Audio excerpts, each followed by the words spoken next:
Pour ce qui concerne les choses dont vous m'avez écrit,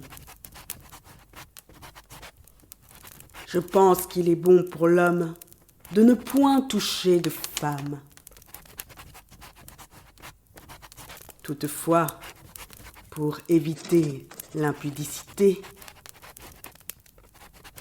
que chacun ait sa femme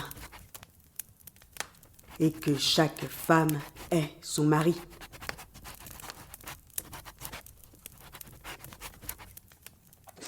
Que le mari rende à sa femme ce qu'il lui doit et que la femme agisse de même envers son mari. La femme n'a pas autorité sur son propre corps, mais c'est le mari. Et pareillement, le mari n'a pas autorité sur son propre corps, mais c'est la femme.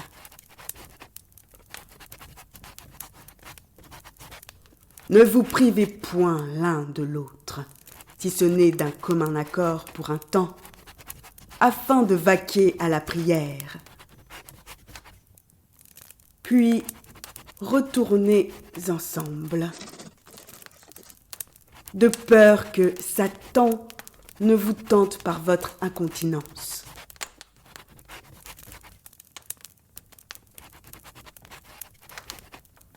Je dis cela par condescendance. Je n'en fais pas un ordre. Je voudrais que tous les hommes fussent comme moi. Mais chacun tient de Dieu un don particulier.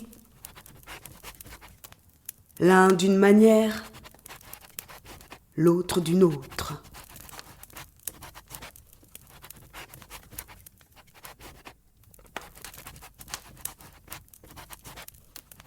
À ceux qui ne se sont pas mariés et aux veuves, je dis qu'il leur est bon de rester comme moi. Mais s'ils manquent de continence,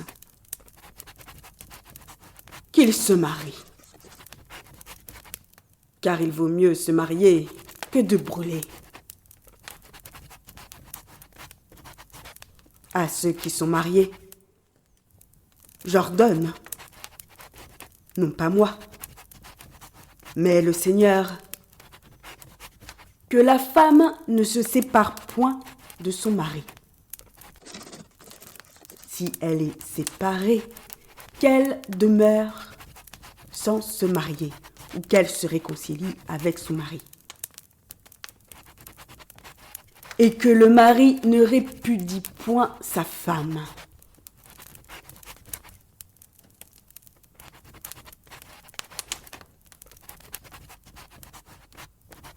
Aux autres,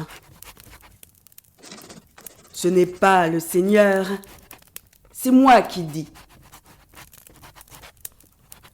Si un frère a une femme non croyante et qu'elle consente à habiter avec lui, qu'il ne la répudie point. Et si une femme a un mari non croyant et qu'il consente à habiter avec elle, qu'elle ne répudie point son mari.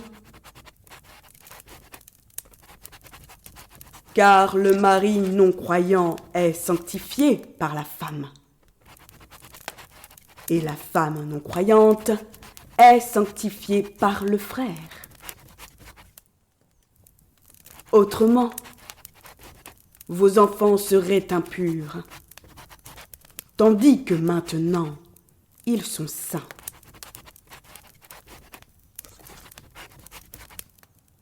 Si le non-croyant se sépare, qu'il se sépare. Le frère ou la sœur ne sont pas liés dans ces cas-là. Dieu nous a appelés à vivre en paix. Car que sais-tu, femme, si tu sauveras ton mari? Ou que sais-tu, mari, si tu sauveras ta femme.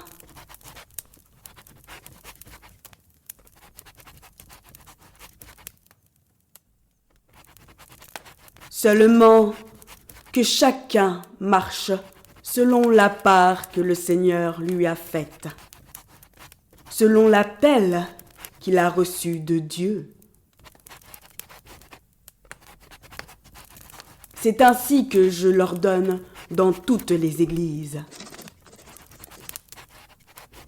Quelqu'un a-t-il été appelé étant circoncis? Qu'il demeure circoncis. Quelqu'un a-t-il été appelé étant incirconcis? Qu'il ne se fasse pas circoncire.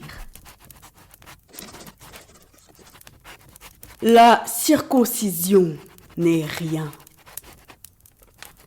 Et l'incirconcision n'est rien. Mais l'observation des commandements de Dieu est tout. Que chacun demeure dans l'état où il était lorsqu'il a été appelé. As-tu été appelé étant esclave? Ne t'en inquiète pas. Mais si tu peux devenir libre, profites-en plutôt.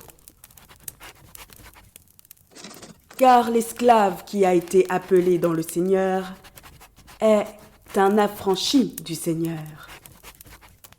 De même, l'homme libre qui a été appelé est un esclave de Christ. Vous avez été rachetés à un grand prix. Ne devenez pas esclaves des hommes.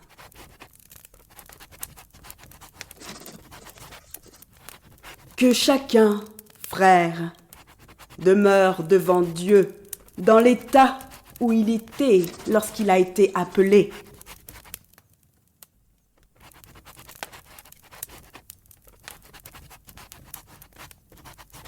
Pour ce qui est des vierges, je n'ai point d'ordre du Seigneur, mais je donne un avis comme ayant reçu du Seigneur miséricorde pour être fidèle.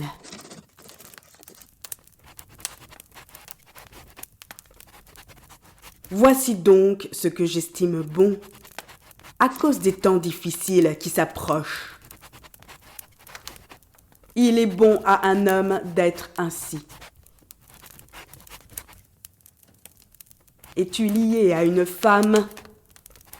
Ne cherche pas à rompre ce lien.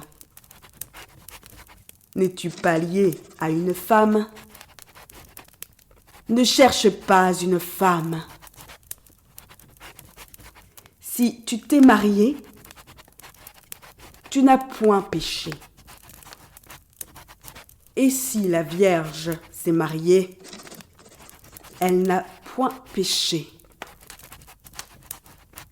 Mais ces personnes auront des tribulations dans la chair.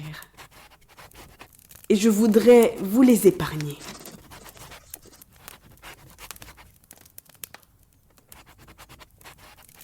Voici ce que je dis, frères, c'est que le temps est court. Que désormais ceux qui ont des femmes soient comme n'en ayant pas.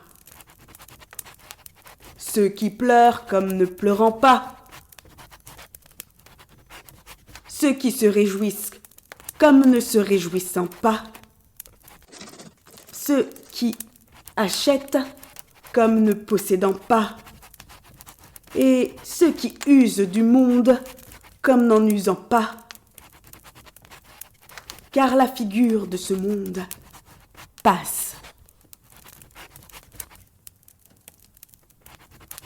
Or, je voudrais que vous fussiez sans inquiétude. Celui qui n'est pas marié s'inquiète des choses du Seigneur. des moyens de plaire au Seigneur. Et celui qui est marié s'inquiète des choses du monde, des moyens de plaire à sa femme. Il y a de même une différence entre la femme et la vierge. Celle qui n'est pas mariée s'inquiète des choses du Seigneur, afin d'être sainte de corps et d'esprit. Et celle qui est mariée s'inquiète des choses du monde, des moyens de plaire à son mari.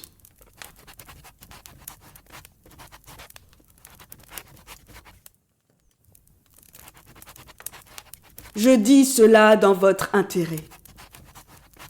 Ce n'est pas pour vous prendre au piège. C'est pour vous porter à ce qui est bienséant et propre à vous attacher au Seigneur sans distraction.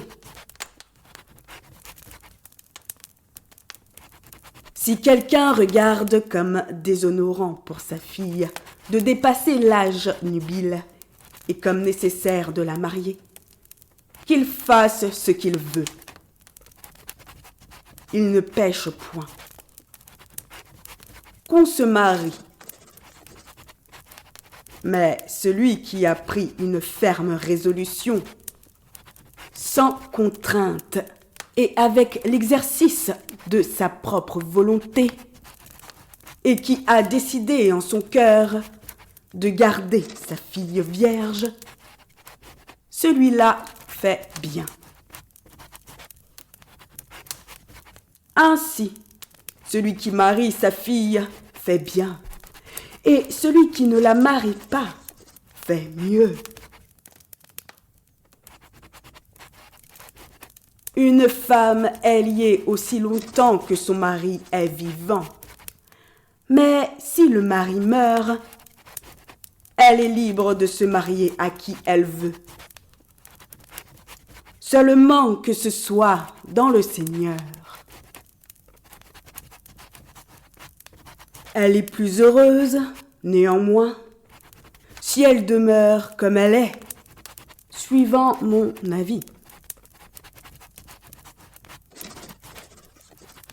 Et moi aussi, je crois avoir l'Esprit de Dieu.